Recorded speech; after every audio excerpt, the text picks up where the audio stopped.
লখিমীয়ে ল'ৰা-ছোৱালীকেইটাক লৈ মাকৰ ঘৰলৈ বুলি যায়। মাকৰ ঘৰৰ মানুহে ছোৱালীজনীৰ অৱস্থা দেখি দৌৰি আহি চায়, দেখে যে গোটেই গাত দাগ।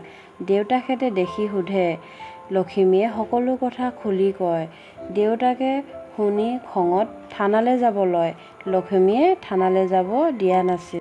দুদিনমানৰ পাছত লখিমী মানুহজনে উপলব্ধি কৰে, অকলে থাকি কেনে লাগে।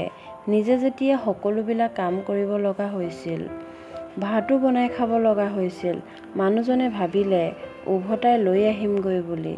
মই ভুল কৰিলোঁ, ইমান অত্যাচাৰ কৰোঁ ইহঁতক।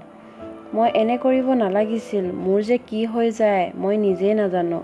মদ খালে নিচাত কি কৰোঁ।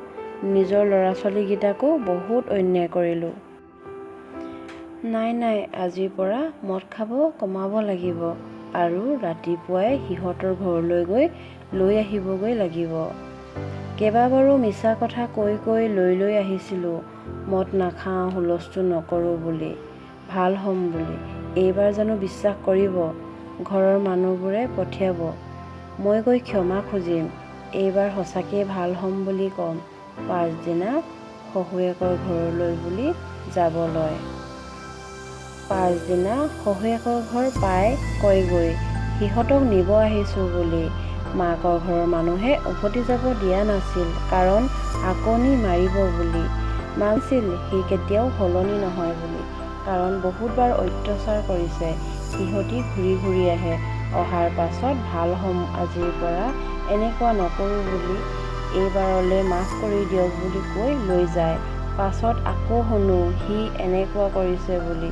সেয়েহে লখিমীক মাকে বুজাইছিল, তোমালোক উভতি যাব নালাগে, তোমালোক অলপ দিন ইয়াতে থাকা, পানিছমেণ্ট দিয়া, সি অকলে থাকক, তেতিয়াহে বুজি পাব। কিন্তু লখিমীয়ে এইবাৰো বুজি নাপালে। তাই ভাবি ল'লে সি এইবাৰ সঁচাই সলনি হৈছে বুলি। দুটামান মিঠা মাত শুনিয়ে সলনি হৈ যায়।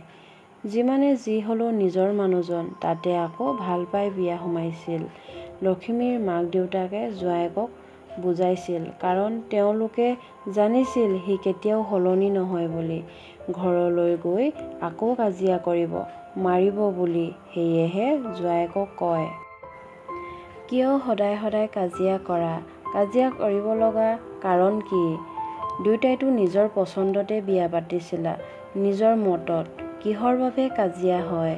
তাই যদি কিবা ভুল কৰিছে বা কৰে, বুজোৱা ভালদৰে। তোমাৰেতো দায়িত্ব। মাৰিলে জানো সমাধান হয়? তোমাৰ ল'ৰা-ছোৱালীকেইটালৈ বেয়া নালাগেনে? ল'ৰা-ছোৱালীকেইটাই কি শিক্ষা পাব? লাহে ডাঙৰ হৈ আহিছে, নিজে সলনি হ'ব চেষ্টা কৰা। আমাৰো ভাল নালাগে দেখি শুনি।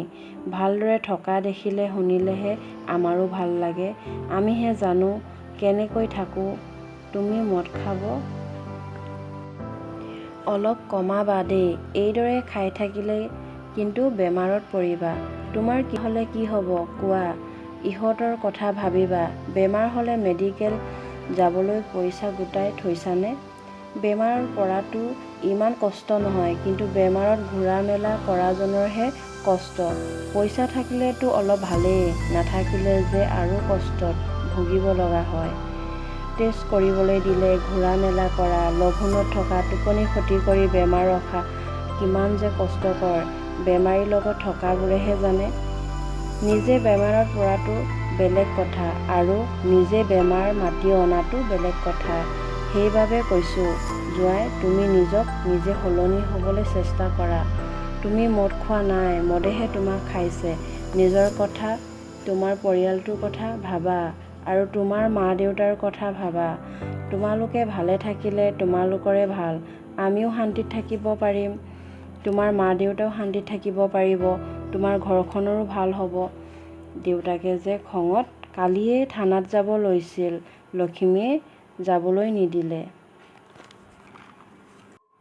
জোঁৱায়েকে কয়, মোৰ ভুল হৈছিল, মা-দেউতা, মোক ক্ষমা কৰি দিব। আজিৰ পৰা মই ভাল হ'ব চেষ্টা কৰিম। লাহেকৈ মদ খাবও কমাম। কথা দিছোঁ বুলি কয় আৰু আটাইকেইটাই পুনৰ নিজৰ ঘৰলৈ বুলি ঘূৰি যায়। যোৱাৰ পৰা প্ৰথম কেইদিন ঠিকেই আছিল, আগৰ দৰেই মৰম চেনেহ। মিলা মিছা আছিল। লাহেকৈ আকৌ আৰম্ভ হ'লেই। কেতিয়াবা কেতিয়াবা আটাইকেইটাকে বাহিৰত উলিয়াই থয়, ভিতৰত সোমাবই নিদিয়ে আৰু লঘোণত ৰাখে। লখিমীয়ে অসহ্য হৈ মৰিম বুলি সিদ্ধান্ত ল'লে। সেয়েহে যি টি খায়। লখিমী মানুহজনে খালেও আকৌ বচাব আহে ভয়ত। ল'ৰা-ছোৱালীকেইটায়ো কিমান যে চিঞৰি চিঞৰি কান্দে। কিছুমানেতো ৰং চাই ভালেই পায় আনৰ কাজিয়া শুনিলে দেখিলে। পাছত কিন্তু কেতিয়াবা নিজলৈও বিয়পিব পাৰে আনক হাঁহিলে বা আনৰ কথা সমালোচনা কৰিলে। দুখীয়াৰ দুখ কোনোদিন নুগুচেই। ভগৱানে এটাৰ পিছত এটা দুখ দিয়েই থাকে। ল'ৰাটো 5 বছৰমানৰ পাছতেই এটা পেটৰ বিষ হ'ল। যেতিয়াই পেট বিষ হয় থাকিবই নোৱাৰে, বাগৰি ফুৰে। এটা কথা কিন্তু, দেউতাকজন মদাহী আছিল যদিও কাৰোবাৰ বেমাৰ হ'লে চাই থাকিব নোৱাৰে। যেনেকৈ হ'লেও মেডিকেল নিয়ে, ডাক্তৰক দেখায়ে। ৰন্টুৰ মাক দেউতাকে ডাক্তৰক দেখালেগৈ। ডাক্তৰক দেখাই ডাক্তৰে দৰৱ দিয়ে। অলপ খাই ভাল পোৱা যেন হয়, আকৌ পেটৰ বিষ হ'বলৈ আৰম্ভ কৰে। ল'ৰা-ছোৱালীকেইটা সৰুতে স্কুলত দিছিল, পঢ়াটো ভাল আছিল। ল'ৰাটো স্কুলত থৈ অহাৰ পাছত আকৌ তাতে পেটৰ বিষ হয়। পেটৰ বিষত ল'ৰাটোৱে স্কুলত বাগৰি কান্দে। মাষ্টৰনীগৰাকীয়ে দেখি ৰন্টুক লগত লৈ ঘৰত থ'বলৈ বুলি আহে।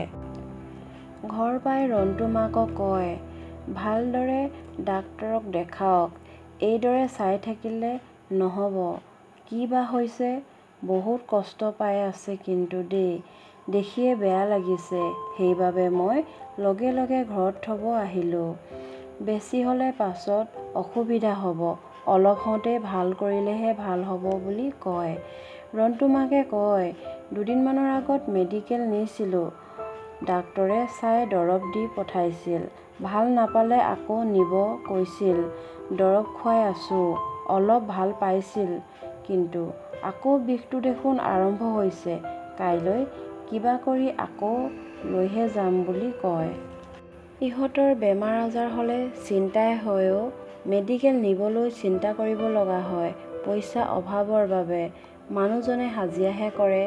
যিকেইটা পইচা পায় নিজৰ মদ খাব হয়হে। ঘৰখনো নচলেই ভালদৰে। লোকৰ ওচৰৰ হাত পাতি থাকিব লগা হয়। ময়ো লোকৰ ঘৰত ৰোৱা তোলা, ধান দোৱা ভৰিৰে ধান মৰা কাম কৰোঁ। ছিজনত যিকেইটা পইচা পাওঁ পাকঘৰৰ বস্তু আনো, ইহঁতৰ ইটো সিটো আনো।